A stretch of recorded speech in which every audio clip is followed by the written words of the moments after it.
Unitarian Universalist Fellowship. Let us begin with gathering music.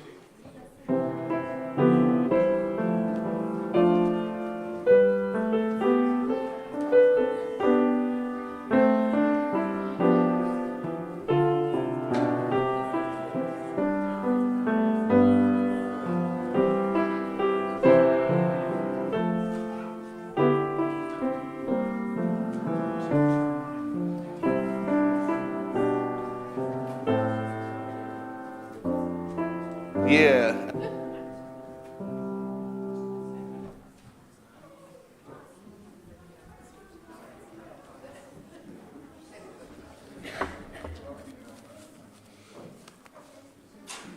Thank you, Beth Wilson, for the gathering music. Good morning. I'm Steve Runyon. I'm your Sunday associate today. Welcome to the Unitarian Universalist Fellowship of Morristown, where we covenant to weave together the fabric of community from the strands of our separate lives. We are an inclusive, welcoming congregation. Whoever you are, wherever you are on life's journey, you are welcome here. We adhere to the 7 principles of Unitarian Universalism, which you can find on the newcomer card placed on the back of each chair in the sanctuary and at the welcome table in the Great Hall. Please feel free to take a card with you. This is a great time to silence any noise-making devices as we prepare for our morning worship.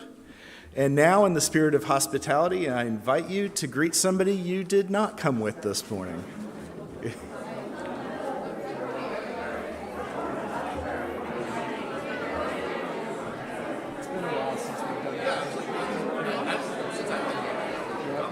We used to. I'm sure, yeah.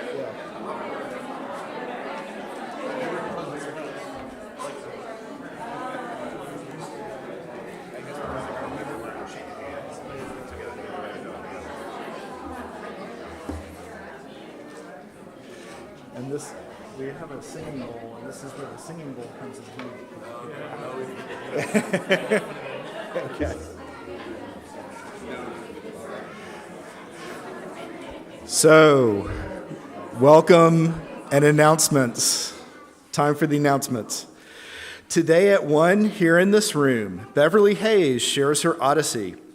Snacks, or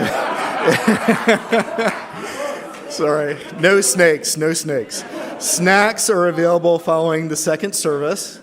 If you cannot be here in person, this week's email news and the fellowship's website have the Zoom link so you can enjoy Beverly's story online. On Saturday, October 15th at 2 p.m., we'll be together for the Back in the Swing of Things concert brought to you by our own Daryl and Mary Courtley. This 1-hour concert is inspired by the American Songbook. After the concert, we'll have a party to relax and be with new and old fellowship friends.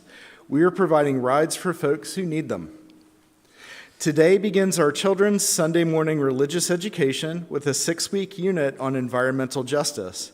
For more info, go to muff.org/programs/children. If your child, 3 years old to 7th grade, is going to join us today, please register them by scanning the QR code in your order of service. And if you have any questions, please seek out Director of Religious Education, Nick Walwork. Reverend Alan Wells is leading a class exploring enlightenment and mystical union. The world's religions and shamanism describe it, and the Buddha taught us how to awaken to it. Awakening or enlightenment is a potential for us all within Unitarian Universalism. How can personal awakening help us to transform our suffering world? Can we awaken in this lifetime? We'll look at the practices of Vajrayana, Zen, and Theravada Buddhism. Classes will be at 8 p.m. on Tuesdays, beginning on October 5th Classes will be on 8 Tuesdays, beginning on October 5th from 7 to 9 p.m. There are many other adult programs offered this fall. Please check our website for all of them at muff.org/programs. And now we'll have our chalice lighting. Yeah. This is my second Sunday. Not yet. Sometimes I hit the mute button. Testing. I'm Joel Miller. I'm the interim minister, and here's my second Sunday with you. So we're still working out little kinks. What happens next? Is it the chalice lighting, or is it the opening words? When do we begin?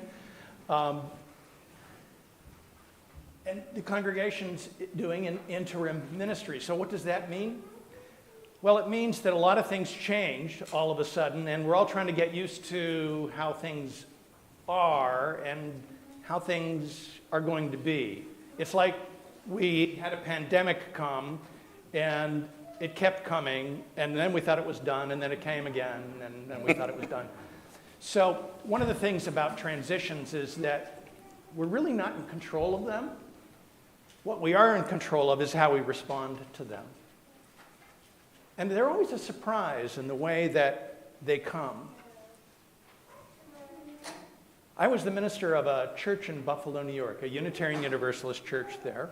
And it was in the city. And there were a lot of people who didn't have houses to live in.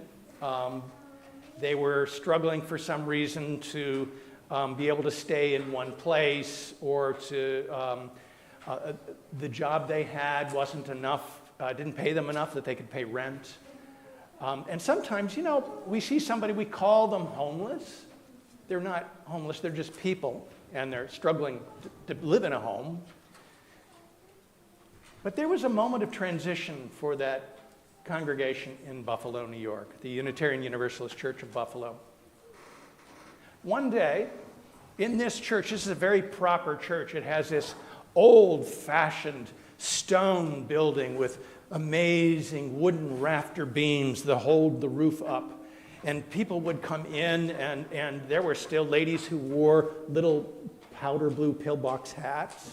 Some of you might remember those. That was kind of a long time ago. And the ushers even wore white gloves. I'd never served a church where they did that. And it was a pretty formal place, but the people were really friendly, and they loved their community and each other as Unitarian Universalists. One day, a young man walked in. He was missing some teeth. He hadn't shaved in a long time. And it didn't look like he'd washed his clothes in a long time either.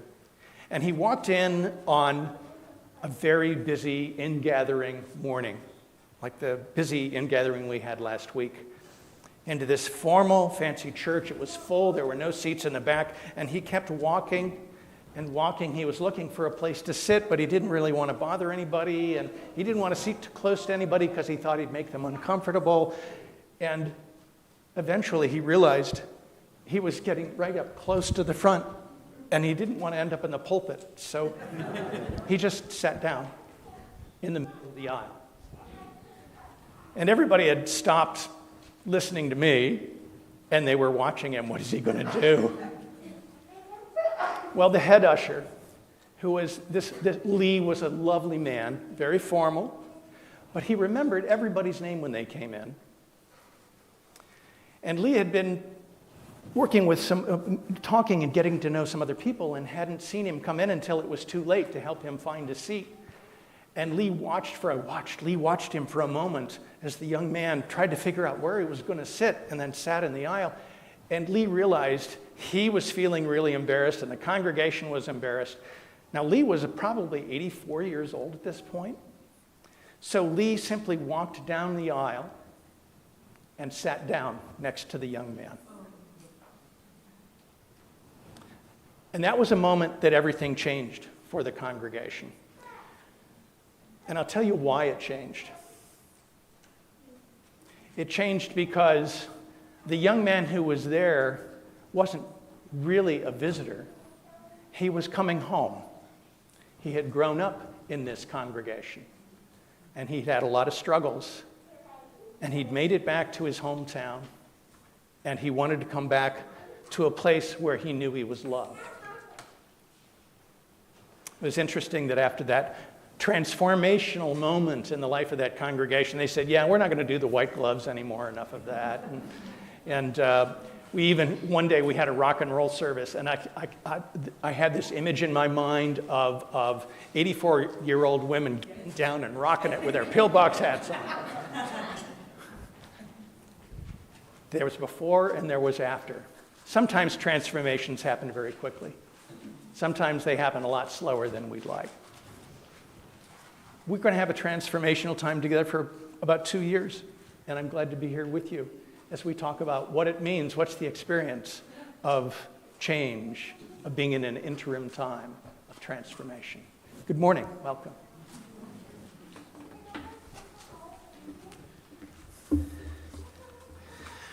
Love is the spirit of this fellowship, and service is its law. This is our great covenant, to dwell together in peace, to seek the truth in love, and to help one another. Our opening song is number 1000, Morning Has Come.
Is the beginning of our RE program. So I want to call all our children who are participating in our RE program to come forward.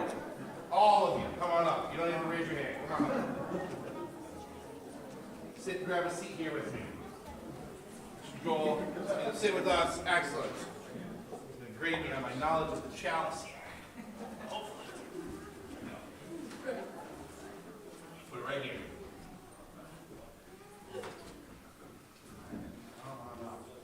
So, what have we done so far together? Can someone give me a quick rundown of the last 4 things we did together? Alice, what was one of them? We sang a song. What else did we do? Yep. We lit the chalice. Very good. What else did we do together? Do you remember? What? Pastor Joel told a story. And then, Steve, our worship associate, what did he tell us about? No, he was telling us about things that are happening in the fellowship. We start off with announcements because we want all of us to be involved in it. So we keep you guys in here, even though some folks say, kids don't even know the announcements. You guys are paying attention. I know you are. All right, but you were right. We lit the chalice together. And we light the chalice together every day, every Sunday when we come together. And you guys light it together in the beginning of class. We light chalices when we have meetings together. I had a teacher training on Monday, and we lit our chalice together. Why do you think we do that? Yep. A symbol of our faith, absolutely. And anyone else want to take a guess on why we do that together? But why do we do it every time? And does anyone know? Let me ask. Oh, yeah. For friendship, yeah.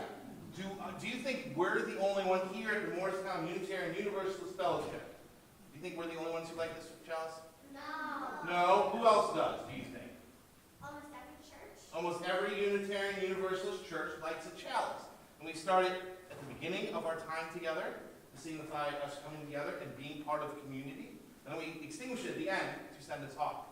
Now, in our fellowship, at 9:30 services, we light the chalice, not today, because I want to do it here with you, with the regular chalice, this chalice here, which is our children's chalice, and then we will follow it out. So the idea is that you guys are part of the service from the beginning to the end.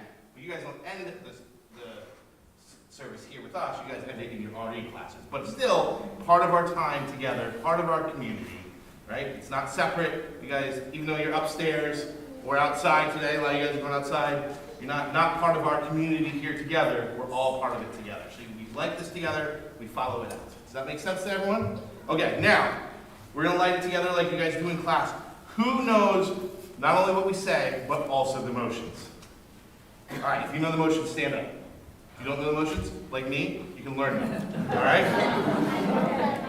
All right. No, you don't want to stand up? Alice, you stand up? Hey, Harper, you know them? Excellent. All right, good. You guys know them? You good? Okay, good. So, we start off and we say, we are Unitarian Universalists. What do you guys, hold on. Can you do the motions for everyone? People can follow along.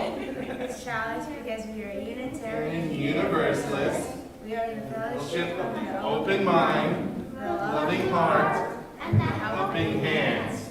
Together. we care for earth and bring peace and justice into the world. See? I have to learn too. Very good. Very good. So that's what we do in our classes, right? We have little motions to them. So here's what we're going to do now. We are going to go to our classes. I'm going to dismiss you a little bit because it's new. Where are my 6th through 7th graders? Are they in here? Nan, I saw walk in. Where is? Oh no. Okay. You guys can. Carrie. Oh, there's Nan. Okay. Follow Nan. You guys are going all the way upstairs, and you guys are going to stay up there. So parents, when it comes time at 10:50, their kids will be all the way upstairs in the corner. They're in the probably farthest away class we could put them. That's not a judgment on them.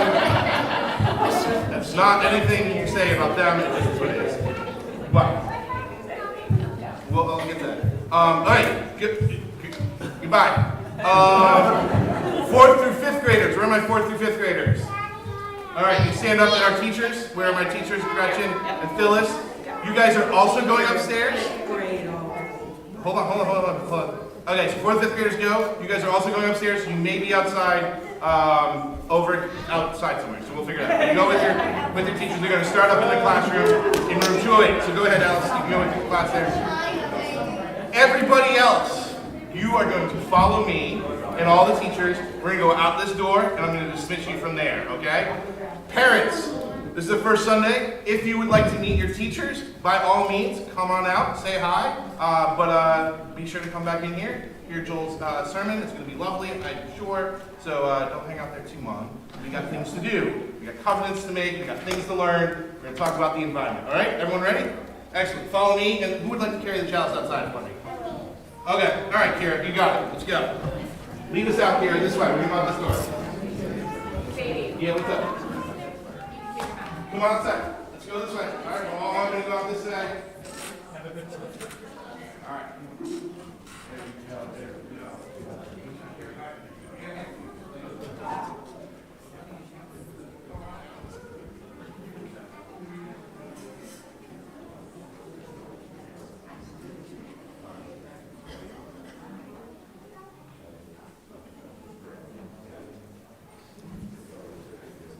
Well, that's a lovely look.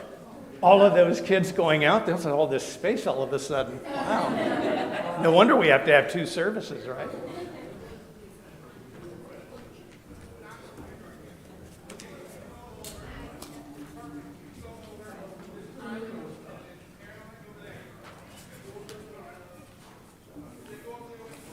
I don't see that we had any milestones cards this morning.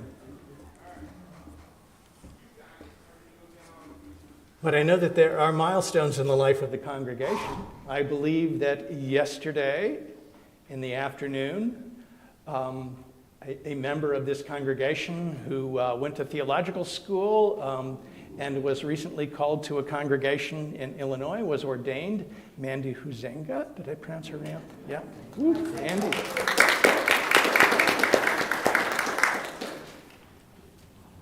A congregation is indeed doing some important ministry when you have members and participants in your spiritual community who feel and experience a deep sense of calling that they go into ministry.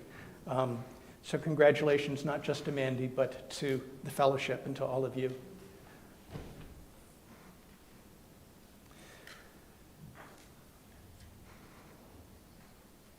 In the life of any congregation, there are always ongoing milestones. All of us have joys and sorrows, transitions in life perhaps that we don't want to describe publicly, or maybe we only share with a couple of friends, but we acknowledge at this time that we all have this All right? community. Yeah, you guys got the... Oh, hello.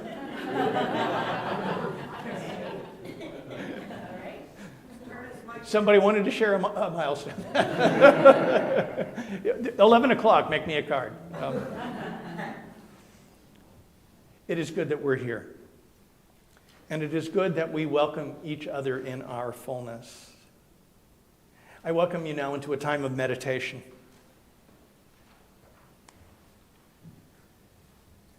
Spirit of change. I did not leave myself behind at the door this morning, not even a part of myself.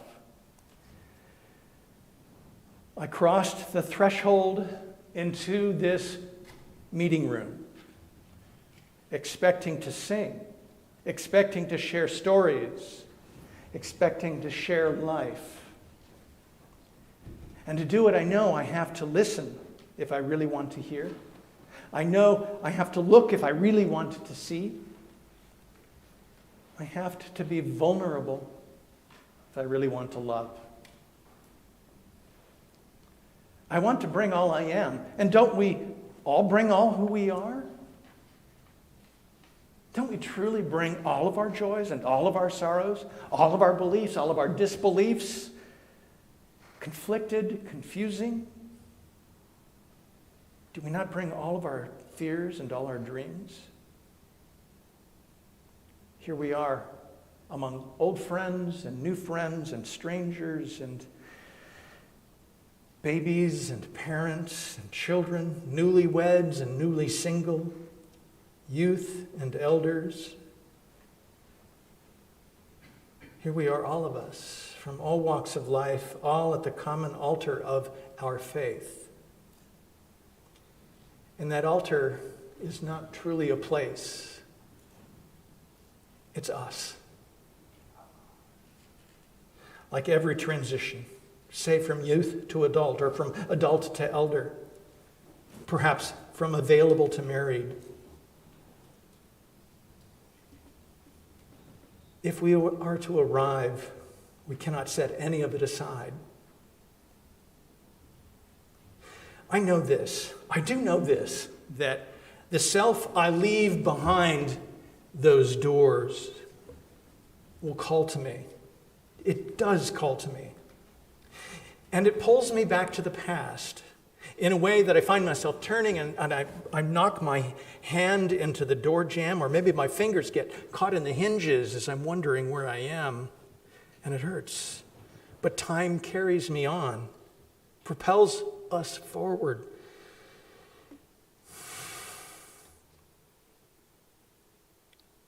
let us cross together from where we were. Let us cross together in love to where we are.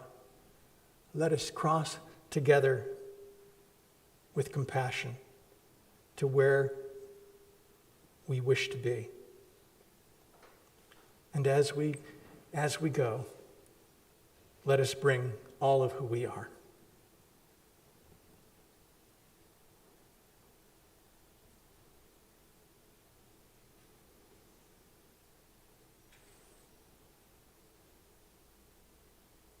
So be it. Blessed be. I invite you to sing with me. We're going to sing Building Bridges. If you'd like to look in the book, it's the teal-colored book, number 1023. Words here. But you get to do another round. We'll sing it together twice, and then I'll split you 1 and 2, and you'll sing until I stop you. Building bridges between our divisions, I reach out to you. Will you reach out to me? With all of our voices and all of our visions, friends, we could make such sweet harmony. Building bridges between our divisions, I reach out to you. Will you reach out to me? With all of our voices and all of our visions, friends, we could make such sweet harmony. Building bridges between our divisions, I reach out to you. Will you reach out to me? With all of our voices and all of our visions, friends, we could make such sweet harmony. Building bridges between our divisions, I reach out to you. Will you reach out to me? With all of our voices and all of our visions, friends, we could make such sweet harmony. Building bridges between our divisions, reach out to you. Will you reach harmony?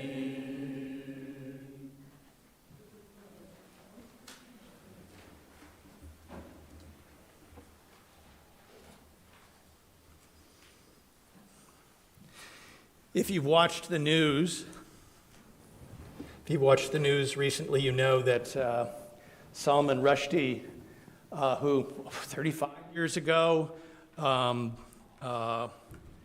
was threatened by some cleric somewhere with an order of assassination because he wrote a book that the cleric didn't like, and the cleric decided that it offended Islam. The Islam I know is much stronger than the cleric understands and is not so easily offended.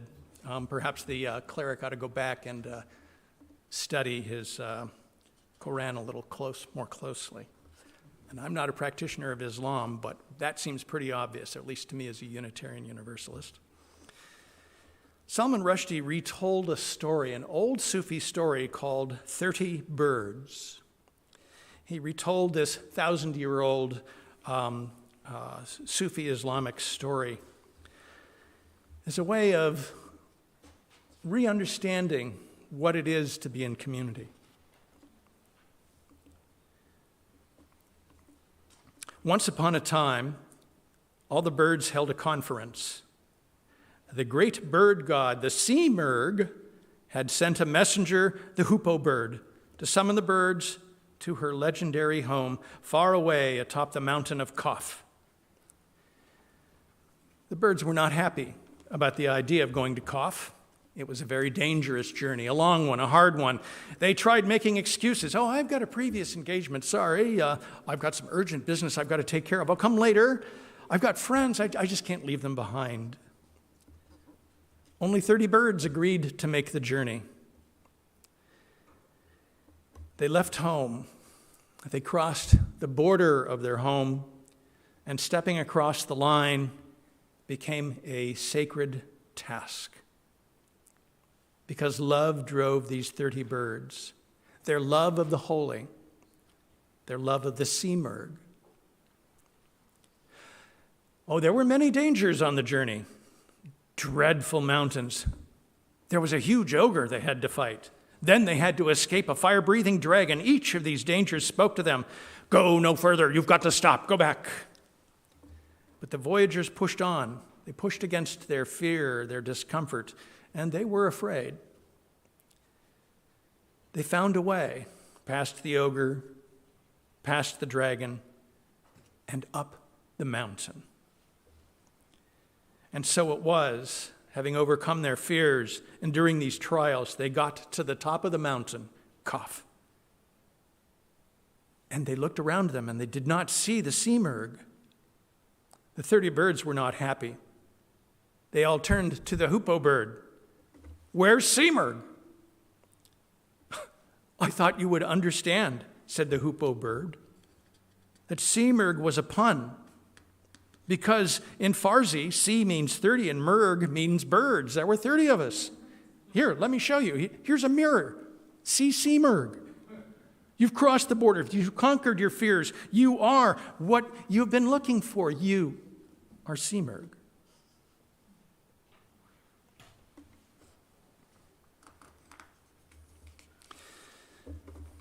Today our offering will be split 50-50 between the Fellowship and Family Promise. Family Promise is an organization I think you've been supporting for a long time, and it provides housing for families and people in significant life transitions. You can donate via text to 73256 with the keyword MUUF, followed by your dollar amount. There's an online URL, something you can click on if you're watching online on Facebook or on YouTube. Please select the Sunday offering from the drop-down menu.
Transitions, interim times, crossing over, being in between.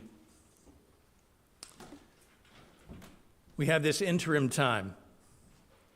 Unitarian Universalists have interim ministers. I'm an accredited interim minister. Jewish congregations have interim rabbis. Baptists have interim pastors. Episcopalians have interim priests. Nearly every religion in the United States has interim clergy for transitions. Usually the transitions are between settled clergy, but there are interim directors of religious education. There are interim music directors. Thank you, Beth. There are two reasons for having interim ministers, certainly, and the first reason became painfully obvious it's been about 50 years ago, I think now. Clergy would get together and talk about their congregations and how they were doing, and it became really obvious as they talked with one another that when a congregation settled minister or rabbi or priest or imam would leave a congregation, the next clergy person to arrive was going to be an interim, and perhaps they ought to decide whether the interim was going to be on purpose or by mistake. Because they discovered a second reason that it's so valuable to have an interim. When the interim was by error, typically a young clergy person seeing an opportunity to serve a really vital, engaging congregation, and somehow the ministry would crash and burn after 2-3 years. And what didn't happen was actual change.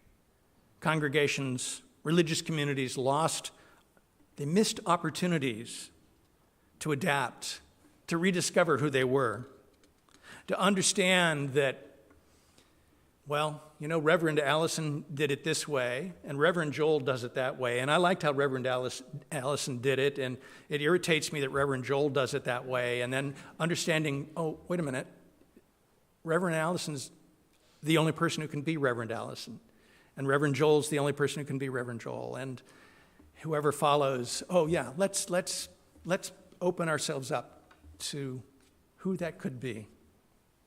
It's a unique opportunity. And it just takes a little time. Typically, it takes like 3 to 6 months for a congregation to find itself irritated and then take a breath and realize, okay, it's just the interim. We're fine. There are other opportunities too.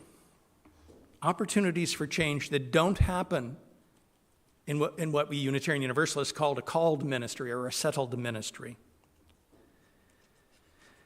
But those opportunities can only really be discovered and integrated into a congregation's experience if the minister at the time is an intentional interim, a permanent outsider. The minute I would become a candidate for your ministry, all of that emotional processing stops and change stops happening. So that's why I describe myself as pre-fired. I can't become your settled minister. But this creates for you a great opportunity because you can hear from me the kinds of questions a loving outsider can ask, and you can ask me the kinds of questions that come out of a deep experience of discomfort and a sense of wonderment as you move through this transition time. It's a real privilege, by the way, to be interim minister with this congregation.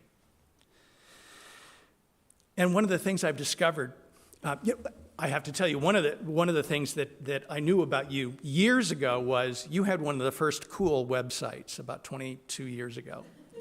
I was like, wow, my congregation needs to do one of those. I, of course, knew about you because with Reverend Allison, you were having a profound impact on our association, the Unitarian Universalist Association of Congregations nationwide. She ran for president of our association, and thank you for the gift of that conversation between the candidates and the process of our electing. And even though she was not the person elected, was a great service to our movement. Thank you for that. You also had this wonderful passion for justice in the world, and you clearly adore one another.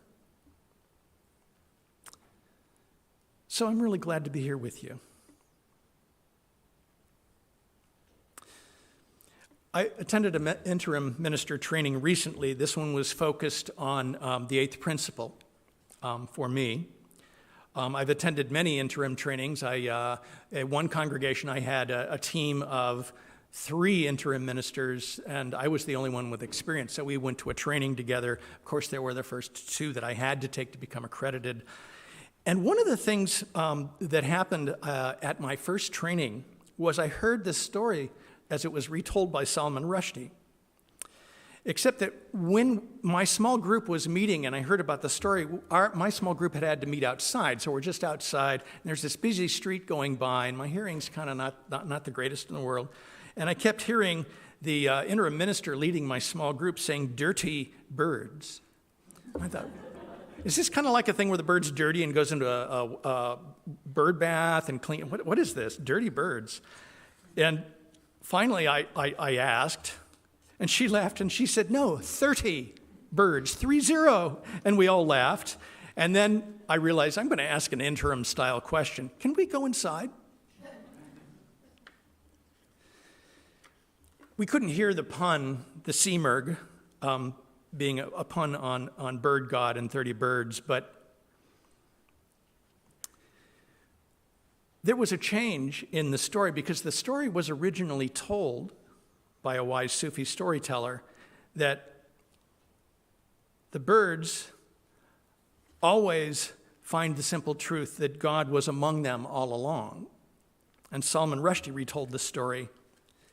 But in this new world that's more familiar to us Unitarian Universalists, the hoopoe bird is not, in this telling, a conduit to a single truth. The hoopoe bird is a social networker, a storyteller. And the birds, like a community of people, are creating their story together.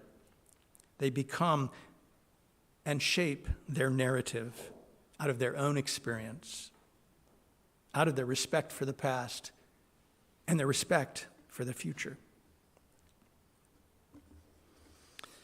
As I mentioned, you've had a lot of transition. Interim music director, interim minister, you're getting close to that amazing finish of approving your building and grounds. The new roof is going on. That parking lot is awesome. Pandemic. I feel like I could talk about the pandemic for a long time. Climate change, something our children are very worried about. Even just last night, I've been looking at your history, and even just last night, I got some great historical stories about this fellowship.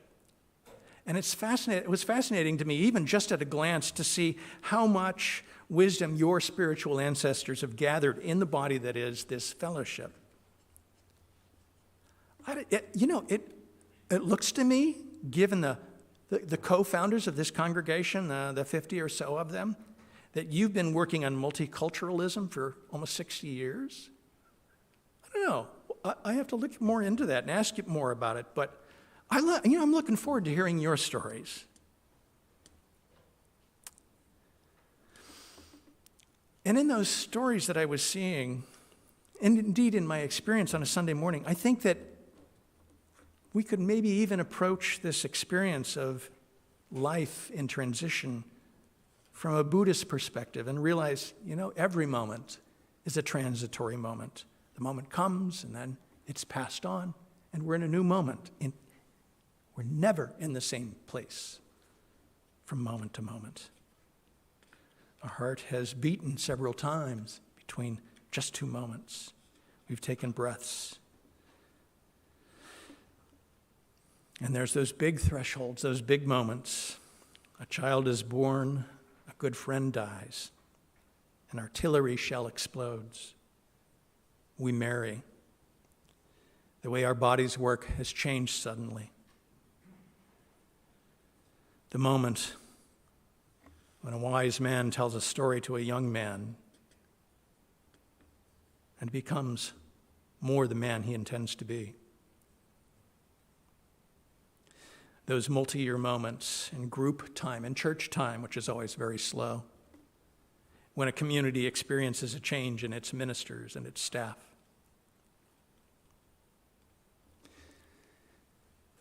Our spiritual ancestors took these experiences of transition very, very seriously.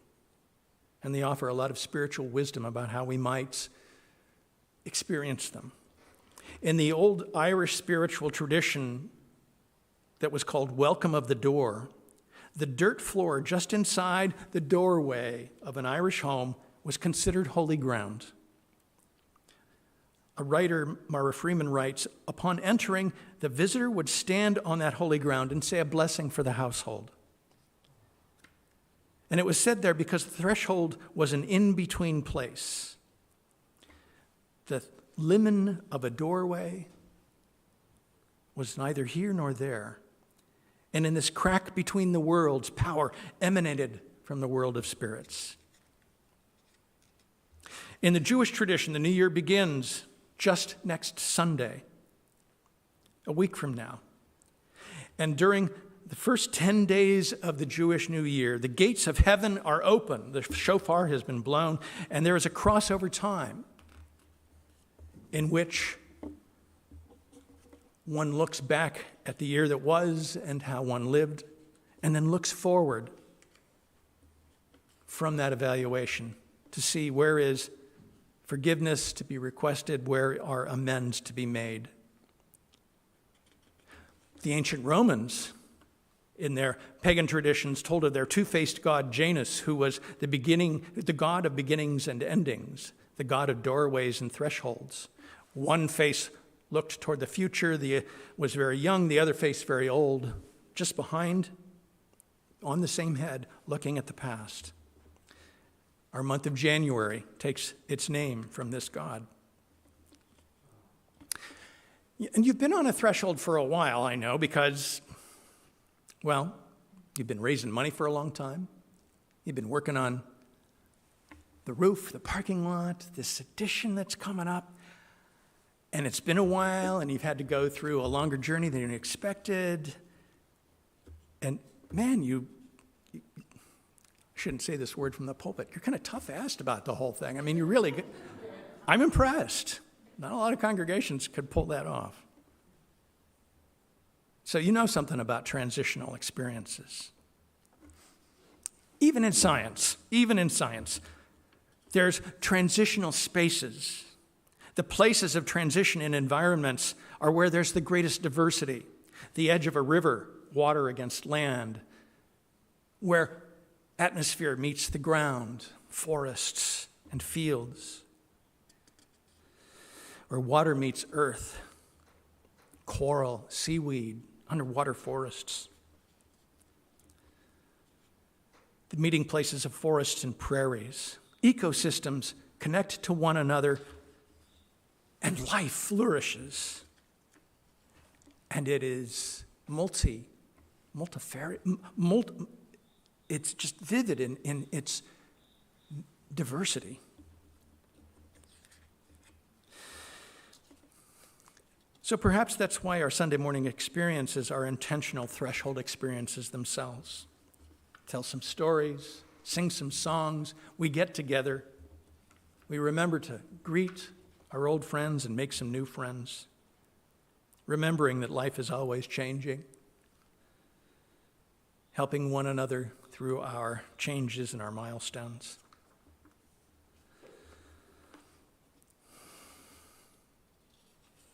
A service perhaps could be thought of as a metaphor. You may have heard that term. First heard it in high school, metaphor. I was taking a poetry class. But I've come to love this word. Metaphor, itself a description of meaning, a meaning that can bridge two different ways of thinking, or bridge two different worlds. Perhaps even bridge the understandings between different religions. The idea of a doorway itself is a metaphor. In the ancient Greek, the two words that made this word were pherein, to carry, and meta, across. A metaphor itself is like a door of meaning between two different modes of existence, and meaning is carried across it.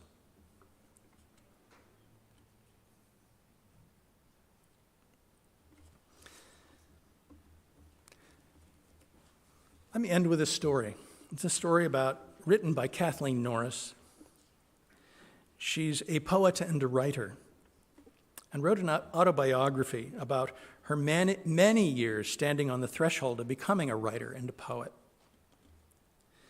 She led a very sheltered life in Hawaii. Books surrounded her, love and family surrounded her. She chose to go to Bennington College in Vermont, and she chose the college because the school had, at that time, students who were all women.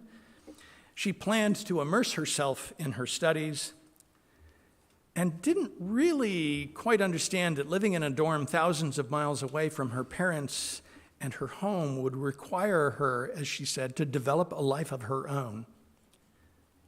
And her words here are so important. She writes, "I felt that I had died. I considered other people dense for not realizing this. They treated me as though I was still alive.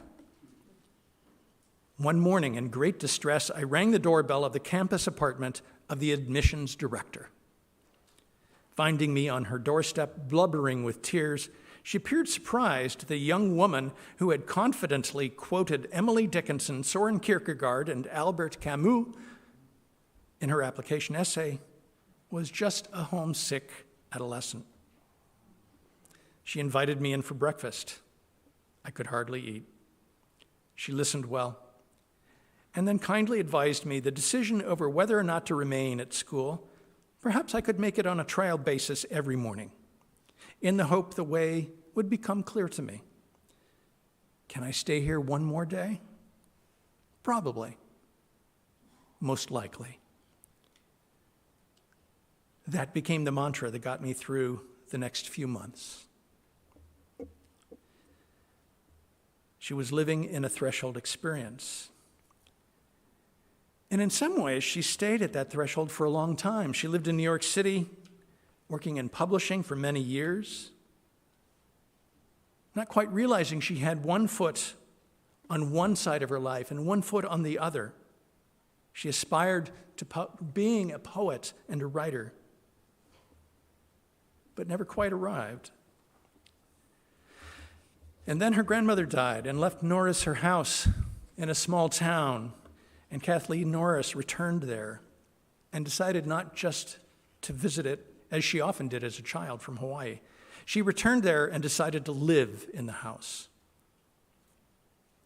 Having crossed quite a threshold, leaving New York City, publishing, she's in a small town, she finds herself in a new, perpetual experience of crossing over, a different one. She decides one day to visit her grandmother's church. She wasn't prepared, she said, for the pain of that. The services felt like word bombardment, agony for a poet. I was so exhausted I'd have to sleep for hours afterward. Doctrinal language slammed so many doors in my face. I became frustrated when I couldn't find the meaning of the words, behind the words. Sometimes I'd just give up. I'd decide I wasn't religious. A pastor friend of mine said, "You know, Kathleen, I don't know too many people who are so serious about religion that they can't even go to church." But that, indeed, was where she found the power and the peace from truly making that last step from one life to another. The power of her small town community was one where poets and ministers had to hang out together. She said, "We raid each other's libraries. We sustain decent arguments on matters of science, politics, and religion." She becomes vulnerable. Her friends become vulnerable. And the journey they make in spirit becomes a deep one, a wide-ranging one. In this time we have together, your congregation's threshold time, your time as a people, as you prepare for your next chapter in the story of this congregation. We'll keep gathering as we have to keep the doors open, not just in a building, but between our hearts and between our lives. To practice living on that eternal threshold between this moment and the next, and to take advantage of the opportunities that come when we truly enter into the next part of our own lives. I'm grateful to be here with you in this journey. Let's see where it takes us.